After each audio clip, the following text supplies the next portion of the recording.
listening to Xposed Living, Be Ageless, the podcast where we drop the masks, flip the script, and talk real life, real love, and real leadership unfiltered. I'm Stacey Vanthuyne, coach, speaker, entrepreneur, and founder of the Xposed Living movement that's redefining what it means to live, lead, and grow at any age. We talk identity, reinvention, belief, and freedom from the bedroom to the boardroom. Yes, we go there. This is not about staying young. This is about waking up. So if you're done with the shoulds and craving more fun, more freedom, more truth, more you, then grab your favorite drink, your bestie, maybe your journal. It's time. Let's get exposed. Welcome back to Xposed Living. Today's episode is one I've been looking forward to because my guest is not just an incredible transformational mentor, but a woman who truly embodies what Xposed Living is all about: courage, reinvention, and leading with energy, not exhaustion. She's a woman who traded spreadsheets for soul work and discovered that peace can be more profitable than pleasure. Sara McCready helps high-achieving women move from chronic overwhelm to sustainable inner peace through clarity, confidence, and a peace framework. After 2 decades in financial services, her breakdown became her breakthrough. Now she teaches ambitious women to measure success by not the ROI, but their ROE, their return on energy. She's also a friend. I first connected with a few years ago during COVID, and last year got to go to Toronto and actually meet in person. Yeah. She's a fellow Canadian, a fellow Gen Xer, and someone that gets it. The juggling, the proving, the pressure, and she's proof that reinvention after 40 isn't risky, it's required. So Sara, welcome to Xposed Living. Time for us to get real and raw. Oh, what a beautiful introduction. Yeah, thank you. Say that again. Risk is not. Say that line again. Reinvention isn't risky, but required. It's mandatory, required, 100%. I absolutely believe that. I live that. I was 50 when I started this business. 50 years young. That's right. That's right. Let's dive in right there, because what at 50 provoked you to reinvent? Yeah. I've been doing a lot of reflection on that. It was this year. In September, it was 5 years that I had started my business. And so I've really been reflecting on what was that impetus to just go, because that's really what happened. I gave notice to the last corporate job I had in December of 2019, and I had intentions of opening an in-person business in early 2020. And there was no plan B. There was no business plan. There was only the absolute knowing that this was the course of action I needed to take. It was so, I don't even know what the word is, like visceral. It was so real in my mind and my body that this is where I was going, that I literally just put my head down and kept taking one step in front of the other, in front of the other, in front of the other. And what I see in hindsight now is that's what your calling is. When you just start moving like that. And of course, I was being guided and I had lots of downloads and there was, lots of wisdom coming through. I don't pretend that I did this alone, although physically I did this alone, but spiritually and supernaturally, I had a lot of support. And I knew that. There was no doubt in my mind that I was stepping into my purpose. And as you said in the introduction, that breakdown literally was the breakthrough. When I started emerging from what I call the dark night of the soul, that mental, emotional, and physical breakdown that I experienced. When I started emerging from that, from the thick of the emotional healing journey, it just was like so big in my heart to share my message that there was no turning back. There was like the life I knew before, it was done. It was over. There was no going back. There was only going in the direction that I've gone in.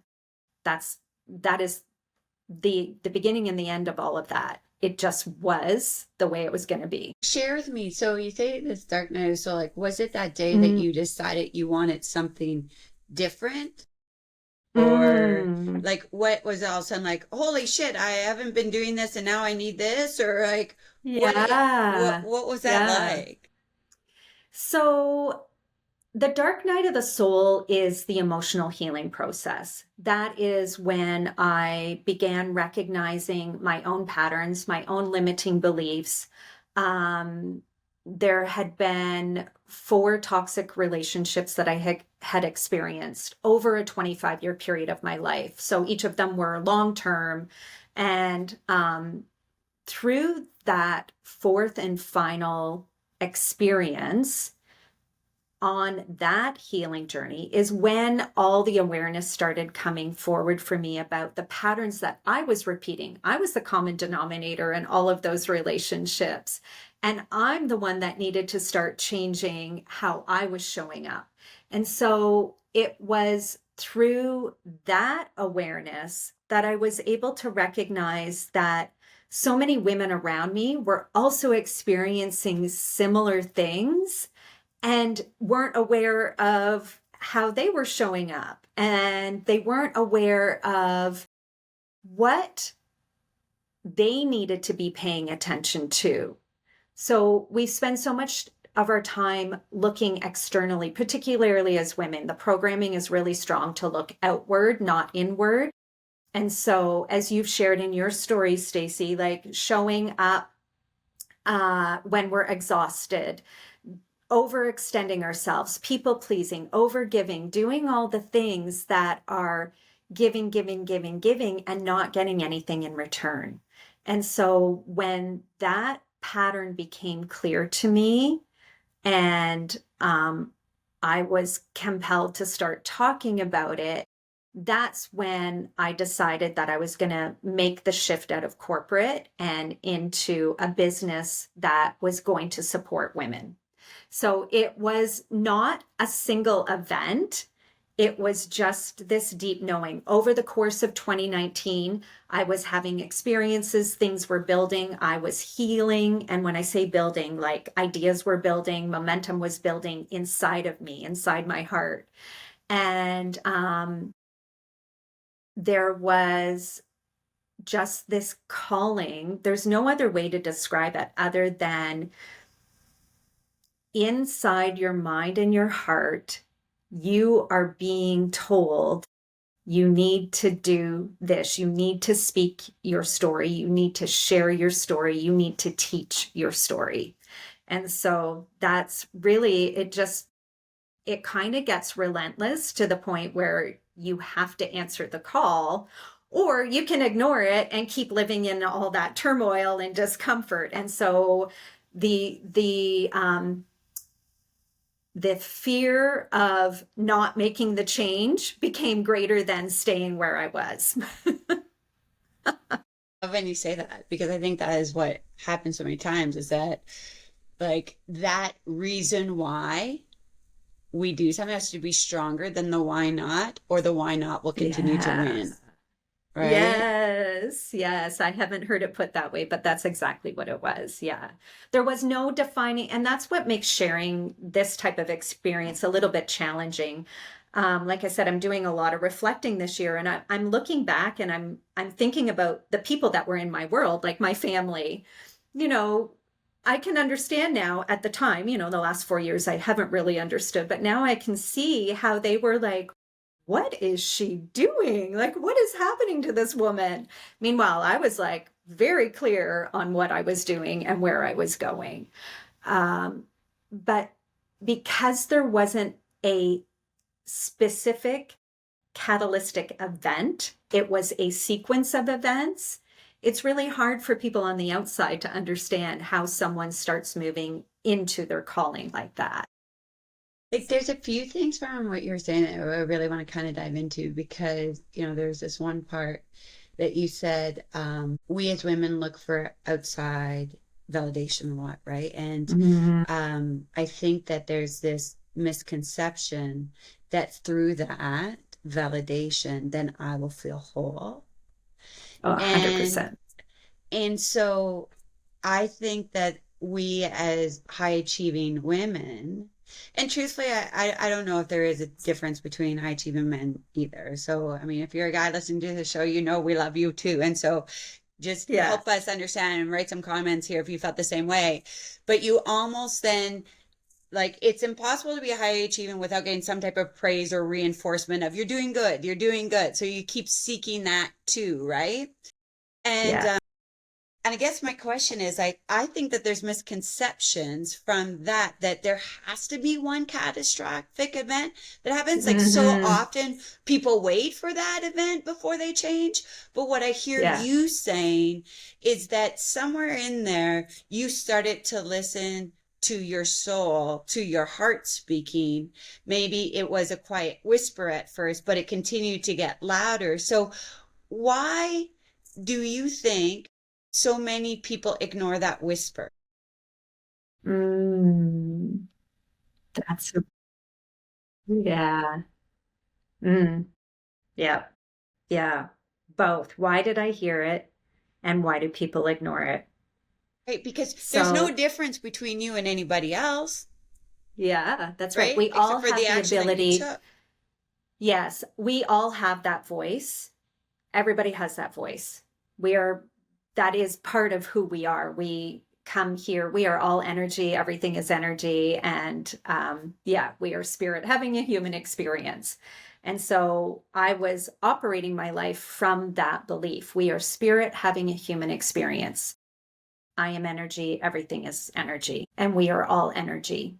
And so moving in that belief, I was intentionally starting to tap into that inner voice. I was actually beginning a conversation with it. I had started meditating. I was receiving Reiki myself. I was doing the readings and the research on what it means to communicate with your higher self, to start, I know you talk about the quantum field, to start living in the quantum. I started training or being taught Reiki for me. And then there was some other modalities that I started tapping into.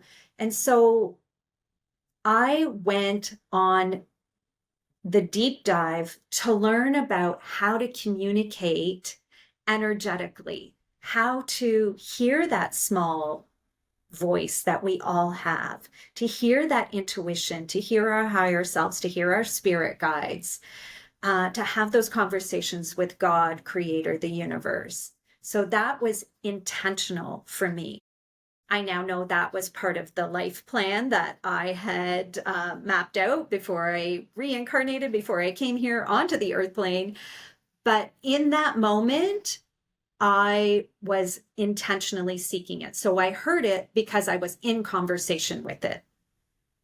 Why do people not listen? Fear. Fear is the number one block because, as you were talking about, we're so conditioned in society to not listen to that voice. There's other cultures where I want to preface that with, in North America, there's other cultures where speaking intuitively, speaking with your higher self, and having those conversations with your friends and family is the norm. But that's not the norm here. If I started sitting down at the dinner table with my family saying, yeah, so my higher self and I had a conversation today, and I've been guided to move into a new direction in my life, I think I maybe wouldn't have, made it out the front door again, because they'd be very concerned about me. So there's this perception in North America about tuning into your higher self. Now, I have to say, in the last 2 years, there's a much bigger dialogue around it now. It is starting to become more accepted, but even as early as 5 years ago, there was so much fear around tuning into your intuition, honoring that gut feeling, and confusion. There's lots of times people think there's something wrong with them. Like, why am I hearing a voice in my head? That can't be good. And don't you think though, like, I mean, and we're talking to us Gen Xers on in the audience here, is that it just wasn't brought up when we were growing up. And so if it wasn't being talked about when we were growing up, chances are it wasn't. I mean, maybe you came from a home that was more spiritually inclined. I mean, I came from a home that was Catholic. So God, we were talking about, but it was honestly still separate from us and not necessarily one with us. And so you always like kind of worship something outside of you, not realizing it's ever present, all knowing and everywhere, which means outside and within. And so I think, like, to your point, there's this shift, but there's so many women and men now, I would say, in our 40, 50 that hear this stuff, consciously are aware, but still aren't taking any movement around it. And then, not really implementing it. So I want to applaud you because you implement it. And another way that you've recently implemented it is with your health journey. So I want you to share with us around that and how it's like kind of like this continuing expansion of an awareness, but nothing happens unless you're willing to take the action. Right. Yeah. So I want to take you back to 2014. Heavily into my corporate career of, I would say that was probably year 11 of a 13-year career at a particular organization. And I had been propositioned by a friend of mine to run a marathon. And when that suggestion first came my way in 2014, I was like, absolutely not. That is not my cup of tea. No, thank you. And eventually I did a 5K with her, and I killed it in the 5K. I was like, oh, so I have been a runner. I used to run, track and field and whatever. It was kind of always the thing that I did to burn off my anxiousness. And I had been into fitness, like going to the gym and lifting weights, but that was like kind of like just something that I did for general health and mental well-being, not to have like a physically fit body. There wasn't the connection between the mind, body, and soul at that level back in 2014. What it really was stress relief. So this little 5K that I did was the impetus to begin training for a half marathon. So I began in May of 2014 training for a half marathon that I ran in September of 2014. And it was during that training that I really started to recognize the connection between the mind and the body. I learned how powerful our minds are, because that was the thing that was going to get me through the race. It wasn't going to be the physical body. It was actually the mental body that I needed to be training. And so that's what came out of that experience for me, was really understanding how powerful our minds are. And so what came to me in 2014 was this little mantra that, again, it just kind of came out of nowhere. So I was running one day and it was a slog. And, you run a lot when you're training for a full or a half marathon. You're running like 5 or 6 days a week for hours at a time. So on one of these runs, I was like, the legs were done and I still had, kilometers or miles to go. And I suddenly heard, my legs are strong. My heart is stronger. My mind is strongest. And I just kept repeating that. My legs are strong. My heart is stronger. My mind is strongest. And the next thing you know, it felt like I had wings and I was running and running and running. And so that became my mantra through, I'm just getting goosebumps as I'm saying that. That became my mantra all through 2014. And so I have reflected back on that experience throughout the creation of my business. And what happened this year, 2025, was a really pivotal year. Number one, it was my 55th birth year, 5 years in business, and with it being the 2025 on the calendar. And so I really wanted to honor the experience that I was having as a business owner, as a woman at 55, as someone who had really transformed her life fully and completely, and who was at a precipice of expansion. I knew that in order to take my business to the next level, I physically actually needed to go to the next level.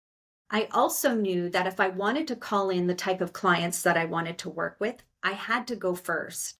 So this was about receiving, expanding my vessel, the physical vessel, and the energetic and emotional and mental vessel to be able to receive more.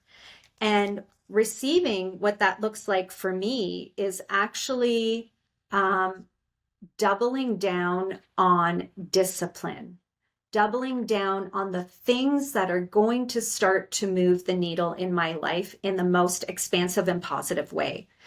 And so I decided that for my 55th birthday, I wanted to have this physical transformation.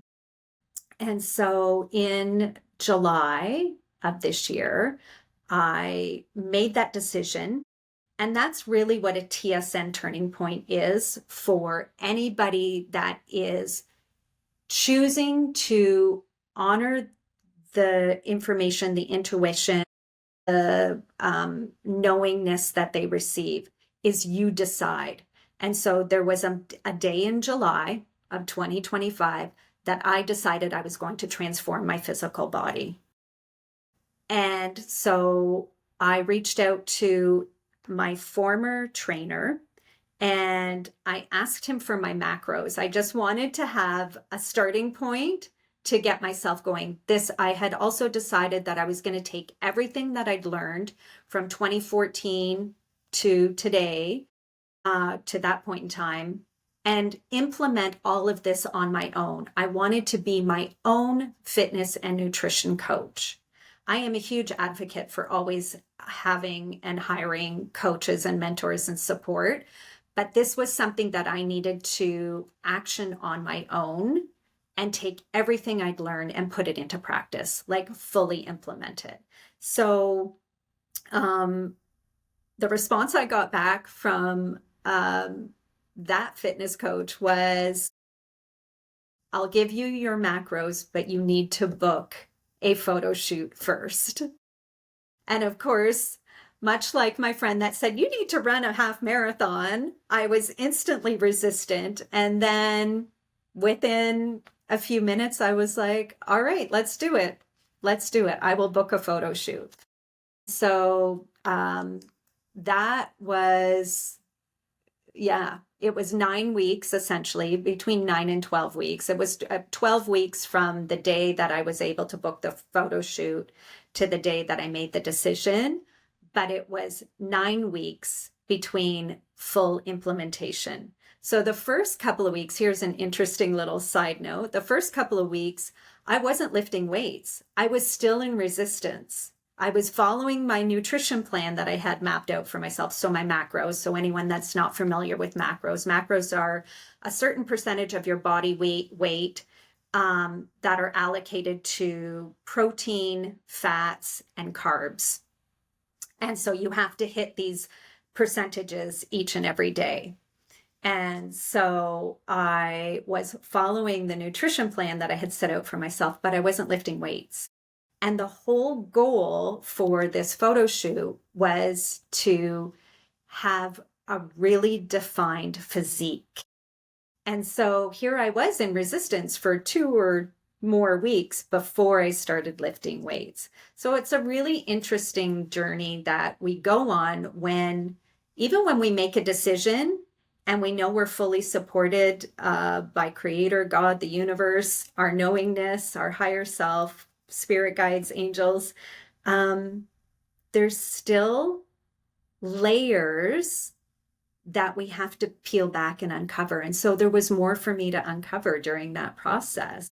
And again, I knew going into it that I wanted to expand myself so I could expand my business. And that's what happens when you choose, when you decide that you're going to expand, you're going to be met with challenges, resistances to be able to expose them and burn them off and move through them. So that's a very long story about how and why that fitness journey started. No, I love it, but let's get like tactical with it. Because if there's somebody right now that wants to go on and say, like, okay, so you know, like, how did you overcome the resistance?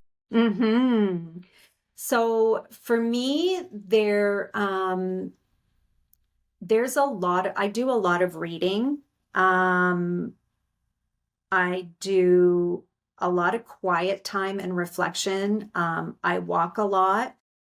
I recognized and journaling. So for me, in order to like have those conversations with my inner knowing, my higher self, God, Creator, I tend to have to write so that I can start to see the patterns and see what the blocks are for me. And so it was through some pretty intense days of writing and reading and listening to some videos that I was able to see there was a little bit of grief that I was experiencing. And so then when I identified that it was grief that I was experiencing, I was able to give myself a little bit of grace about why I wasn't able to start lifting weights when I wanted to. I was able to coach myself through that block by identifying it, number one, but number two, once you've had the awareness, so essentially you're bringing the subconscious to the conscious, and the minute it's brought to the conscious, it dissipates. You've shone the light on the thing that was in the dark. And once you shine the light on it, then that's usually it. You are able to start taking action.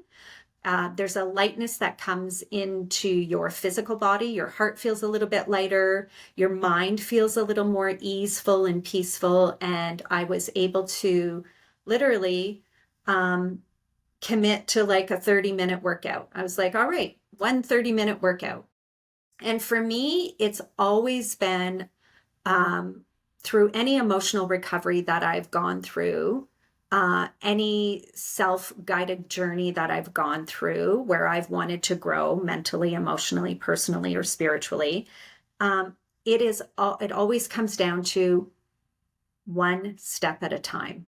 And so it's starting, in that case, a 30-minute workout. And then that basically, it's like taking the cork off the thing that's blocking you. And the cork pops and out comes the yuck and in comes the new fresh air, and you're able to just begin to move from there. And then that's the momentum, right? Once you take that one step and then the next and the next, the momentum builds and then you're off to the races. I love it. It's almost like there'll be this things of, Stacey, I'm not asking you to commit for 90 days. I'm asking you to commit today. And then I want you to make a recommitment tomorrow. And every day, like, this is why people, I don't think we hear these things like you should state your goal every day. And we're like, oh, that sounds like a nice thing. Why would I do that? Well, you do that because you're reinforcing what you want. And what you got today is reinforcement of what was yesterday. So if we're not reprogramming every day, like, and this is, you know, side note to any of you leaders out there, if you have a new vision for your teams, if you're not reinforcing and sharing that vision with them every single day, then it's not on their forefront of their minds that they won't take actions to move in that way. Because I'll talk to a lot of leaders, I'm sure you've experienced this too, that say, well, yeah, we went over it quarterly. Well, quarterly is not going to get you what you want if we're not recommitting to that new way every day. Because back to what you said initially, that old programming is so strong, it'll keep you looped in. So we keep hoping and wishing for something else, but we aren't actually taking the steps to reprogram with what it is that we want now. Or to see in the future, right? Yeah, correct. That recommitment daily is really the key to any change that you want to make, big or small. And that's what, so for me, it comes in as one step at a time, one day at a time. And there's lots of times where I have to commit to 1 second at a time, and then 1 minute at a time. Even a day is like too much. And so, yes, learning that early on. And I think that for me really started with that my legs are strong, my heart is stronger, my mind is strongest. Yeah, because for me, that was literally, I was like 1 foot in front of the other, running, right? Stepping. And deflecting from what you don't want onto what it is, right? Yeah, that's right. Yeah, keeping that focus. And you really have to give yourself that tunnel vision. That was, kind of back to your original question about how did I even start this business? How did I take action? One of the things I recognized last year was I put my head down and I just started taking 1 step in front of the other, in front of the other, in front of the next. And I also, what I kind of heard a message last year was blind ambition. And what I mean by that is I didn't know what I didn't know. And so not knowing the pitfalls, not knowing any of the things that I maybe should have been aware of in terms of blocks and challenges that can come up when you're creating a business, because I didn't know any of that. I literally had blind ambition. I just was like, well, no, I'm going to do this. And that's the way it is. And so that literally gave me that tunnel vision to be able to keep going and keep going, even on the roughest days. And this is not to say I have not wanted to throw in the towel, because Stacey and I have had many conversations over the last 5 years about, I don't think I can keep going. And then that's when you lean into your people.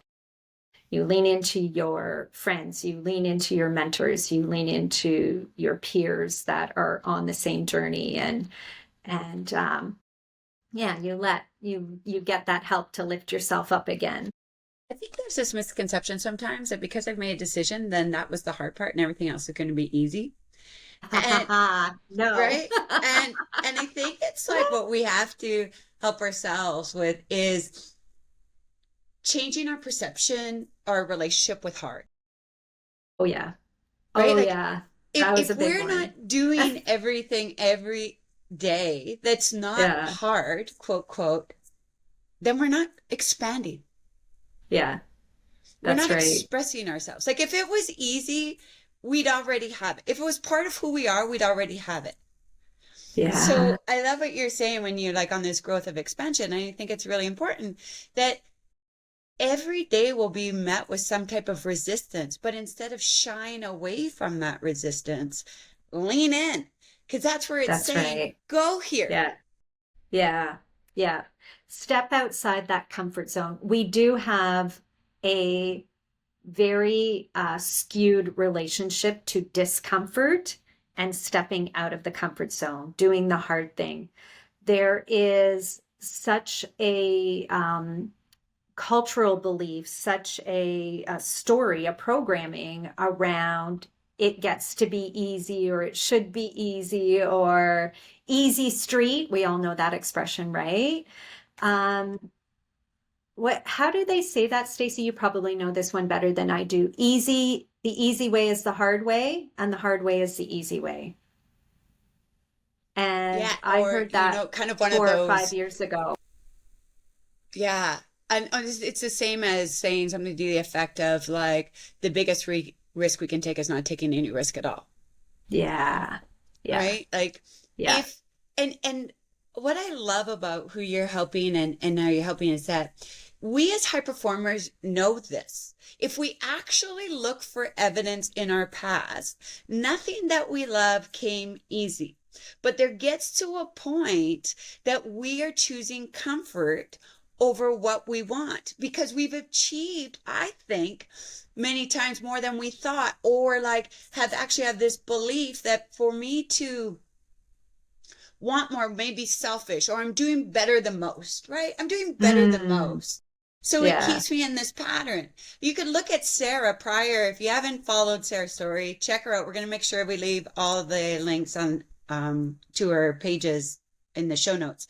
But you would have seen Sara prior to July, and you said, like, why does she want to be like fitter? This woman, she's not overweight. She leads a healthy lifestyle. But this was something, an internal challenge you wanted to put on yourself to stretch you, right? Yeah. And so you could have easily said, well, you know what? I'm doing better than most in my 50s. I'm like able to do, I'm even actually able to make this decision to challenge my body in a certain way, right? Yeah. And yet you have done enough, let's say, mind training to know though that like, so what, so what does that mean? Yeah. Right? Yeah. I'm not going to sit back and rest on my laurels just because, that for me, that doesn't feel like a fun way to live, quite honestly. It doesn't feel like the most expansive way to live. It doesn't feel like, living. That's just when you're in that holding pattern, like, yeah, it's pretty good. Life is good. I got no complaints. It's better than most have it. What are you doing? Like, and this is where there's a whole like life ahead of me still. There's like another good 30 years ahead of me here. So, and at least like, you know, and this is where I love with you as my friend diving into this on Xposed Living, because that's a whole intention here is to say like, none of us are experiencing more without a level of uncomfortability. And that, you know, you said that it doesn't sound fun for me to live without expansion. I would say like, that's authentic living. Right. Yeah. And yet how many of us say, you know what, I'm authentic to me, but then the rest is everybody freaking else. Yeah. Like, I want this show right now to say things where people are listening right now and going, I don't know if I like this. Because if you liked it, you would already have been doing it. If then we can sit here and share stuff that feels good all day long, but that's not enough. Yeah. Yeah. Right? Like, it's like, what is it going to take for you to listen to that inner voice that Sara did? You know? Yeah. So I think what you were just sharing a minute ago, starting to get uncomfortable is a really, really good baby step place to begin. And so that can look like anything. When your comfort zone is like your four walls and going to your office or wherever your place of employment is, and maybe you've got like a really great family dynamic and you've got your friend group and this is your life, anything can be discomfort if it's not one of those 3 or 4 things that are routine for you. So taking a different route home from work. I know a year or so ago, you were doing the cold plunges, the cold showers, doing something like a cold shower, starting to do cold exposure, going to a different type of class, whether it's an art class or a fitness class or something that's different from what you are already doing on the regular. Anything that's going to cause you to go, I'm not sure about that. It doesn't have to be grand. You don't have to like lock down your diet and start going into calorie restriction and lifting weights every day. It doesn't have to be that. It can be a small micro change that is completely different And that's where you're going to begin. And 100%, you have to get uncomfortable. Yes. I think that's really great, Sara, to end. Is like, if you're looking like, I don't know the download, I didn't receive this. Well, then start putting yourself in positions, to Sara saying, to be open to it. It's not all of a sudden that you've been like, I want it today. Where are you? Right? But like through doing different things that you wouldn't typically do, you start to expand even your own knowingness of what it is that you still like or don't like or whatever, right? Like I know a lot of times I say, oh, I don't, actually this cracks me up when I hear people, parents say, oh, my son or my daughter doesn't like X food, right? Well, they didn't. And now we reinforce that every day by not doing it and giving it to them. Sure. Right. Right. But like, do they even like, I'll meet people today. Like, I don't even know if I'm still allergic to that. I was just told a long time ago. And now well, try it. Right. Like, I mean, don't, but to those never points attempted. Right. Like it's an easy way, I think, to just show an analogy of how we can start to convince ourselves of something that may or may not even be true. And maybe at one point in time it served us, but do some of those still beliefs serve you today? Because prior to jumping on this recording, Sara and I were talking about beliefs. And one of the beliefs that she had to break in order to experience more, and whether it was like how I approach my fitness, how I approach my eating, what I believe a 55-year-old woman is capable of doing. And I think, I just want to end and give you so much credit, because if you haven't seen these pictures, I mean, they are freaking dynamite. And if one person can do it, so can you, if that's what you want. That's right. Right? That's right.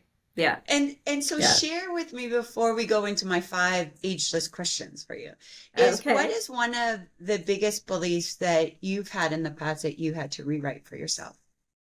Oh, I've got an answer for that right off the top of my head. Back to 2014. This is when that belief got revealed. That I didn't even want to try something if I didn't think I was going to win or be good at it. And it was through the training for the half marathon that I recognized that belief had been running in the background. So I was 44 at that point. Oh, that was also the significance of doing the half marathon. That was my big 44th birthday present to myself. So that's also kind of why 55 became a thing for me, because I was like, well, I did a half marathon at 44. What am I going to do for 55? So learning that I can put myself out there and try, which is essentially what we were just talking about the last 5 minutes, like taking the step outside the comfort zone. And I was not willing to try anything if I didn't think I was going to succeed, win, or be good at it. That awareness rocked my world. So what's your new belief that you have in that position? How do you say that for people today? Yeah. Okay, let me think. I don't have words for it. Let me see. I can dream it, I can do it. It's just such a way of being now, right? Like I haven't even thought about what are the words to that. One of the big ones that I subscribe to, particularly since starting my business, so for the last 5 years, fear has 2 meanings: face everything and run, or face everything and rise. And I've really leaned into that with the creation of this business. And when I uncovered that limiting belief about not trying anything, I have given myself full permission to try things and fail. Failure is not a bad thing. It's only information. Feedback. It's feedback.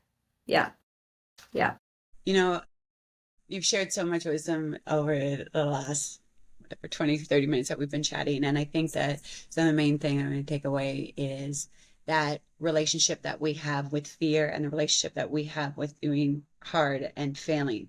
That if we could see that in our past, without falling down, we weren't becoming the person we need to be to receive it. In fact, here's the quote that we were talking about before. Share it. Share the quote. Napoleon Hill once said, whatever the mind can conceive and believe it can achieve.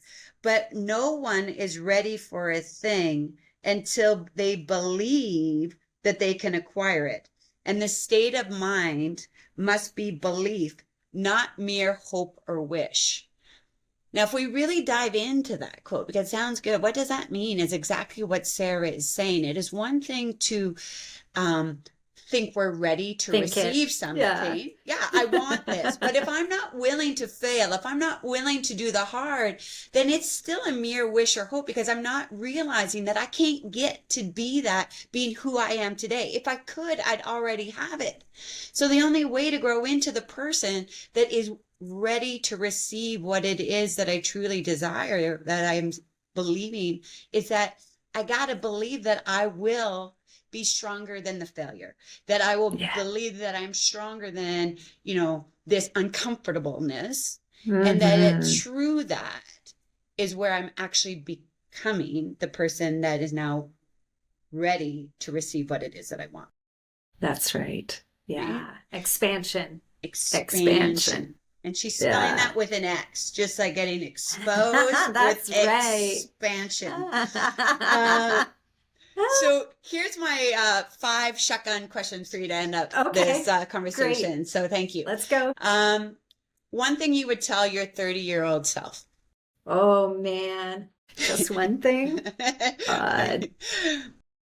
Oh, girl. So what's coming up right in this second, and it sounds so cliche, but it's all right. I get it now. Like, I'm actually feeling it viscerally. You are so much more powerful than you know. And the fear that's holding you back today is actually everything that you want is on the other side of that. Actually, I think I would say, what's one thing you want to tell your 55-year-old self? Keep going. It's the same thing.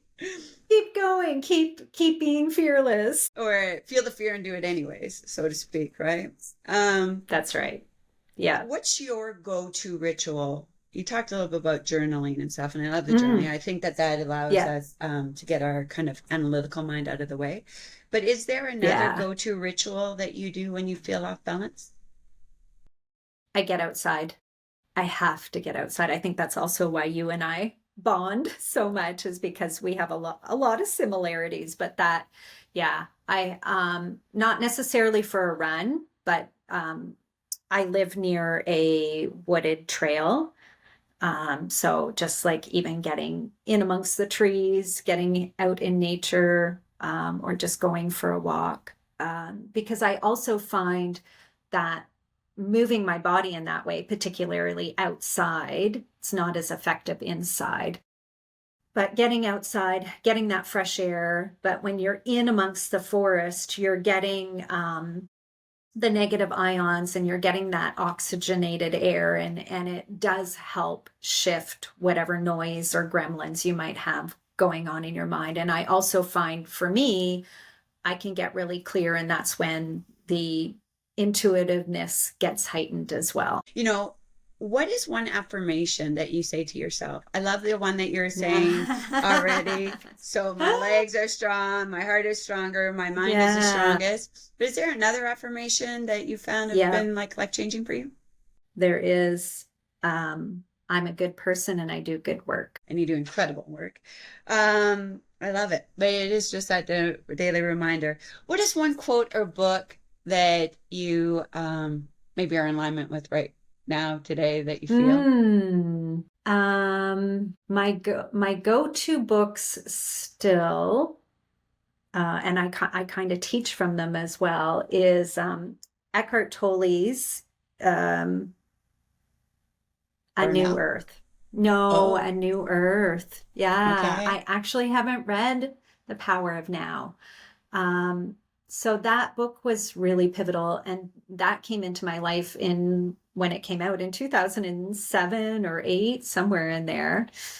Yeah. And so I gained a lot of awareness through reading that book, and then doing, him and Oprah did a program on a webinar back in the day when those were just becoming a thing. And so I gained so much wisdom and knowledge from that book. And so those lessons still play out today.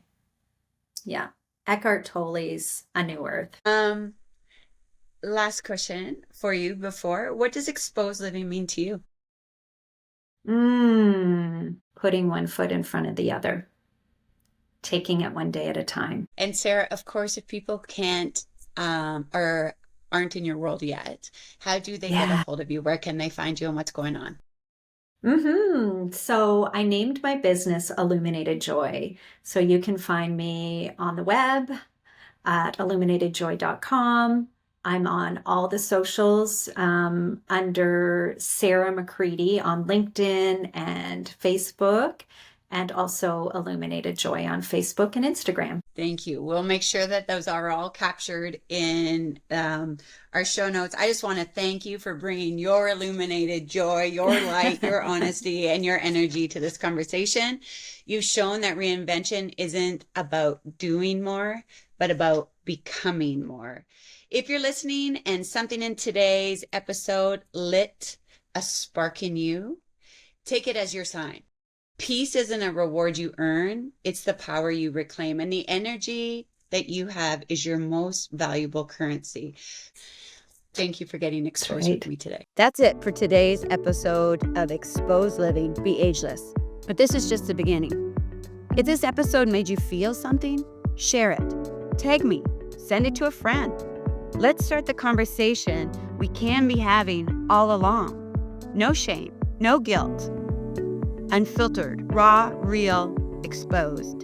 And if you're ready to go deeper, join us inside the Xposed Living Facebook community, where we take this work off the podcast and into real life. Know this, your change starts when your excuses die. Because this life, this one wild, ageless, unforgettable life is waiting on you. This is your time. This is your truth. This is Xposed Living.